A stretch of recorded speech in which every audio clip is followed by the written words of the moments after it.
फुसफुसाते जंगल। Black hollow जंगल के किनारे एक पुराना 2 मंजिला घर खड़ा था। लकड़ी के फर्श हर कदम पर चरमराते और खिड़कियां हवा में हल्के से कांपती। जैकब, लिसा और उनके 7 साल के बेटे डैनियल के लिए यह एक नई शुरुआत थी। डैनियल हमेशा से शांत स्वभाव का बच्चा था। वह ज्यादा बातें नहीं करता था और अपना ज्यादातर समय ड्राइंग बनाने में बिताता था। लेकिन उसकी ड्राइंग्स अजीब थी। वे अजीबोगरीब आकृतियों से भरी होती, होलों वाली आंखें, मुड़े तुड़े अंग। काल्पनिक दोस्त है, लिसा ने हंसते हुए कहा जब उसने डैनियल की एक और अजीब ड्राइंग फ्रिज पर चिपकी देखी। लेकिन जैकब को बेचैनी महसूस हो रही थी। घर में आने के बाद से डैनियल बदल गया था। वह रातों में जागता और खिड़की से बाहर जंगल की ओर देखता रहता। कभी कभी वह फुसफुसाता, जैसे किसी से बात कर रहा हो। एक शाम लिसा ने उसे कमरे में जमीन पर पालथी मारकर बैठे देखा। वह कोई अजीब धुन गुनगुना रहा था।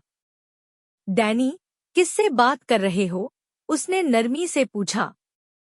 डैनियल ने बिना हिले जवाब दिया, जंगल के लोगों से।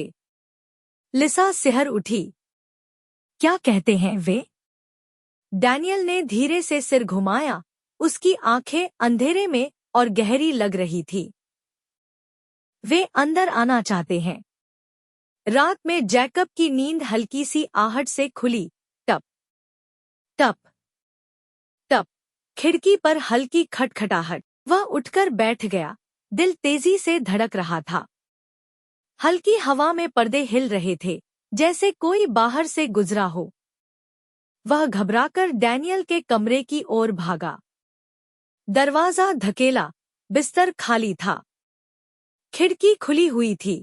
पर्दे हवा में लहराते हुए अजीब से दिख रहे थे। लिसा, उसने चिल्लाया। लिसा दौड़कर आई। चेहरा सफेद पड़ चुका था। डैनियल कहाँ है?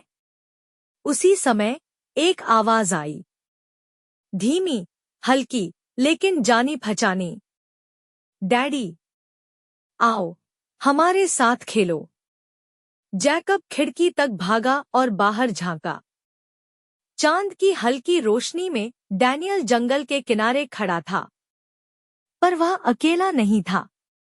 उसके पीछे लंबी, काली आकृतियां थीं, छायाएं, जिनकी आंखें खाली और ठंडी चमक रही थी। लिसा ने जैकब का हाथ कसकर पकड़ लिया। डैनियल, अंदर आ जाओ, उसने कांपती आवाज में कहा। डैनियल ने मुस्कुराया, लेकिन वह मुस्कान उसकी नहीं थी। जब उसने जवाब दिया, उसकी आवाज अकेली नहीं थी, कई आवाजें एक साथ बोल रही थी। हम पहले से ही अंदर हैं। कमरे का दरवाजा चरमराया। जैकब मुड़ा और छायाएं अंदर आ गईं।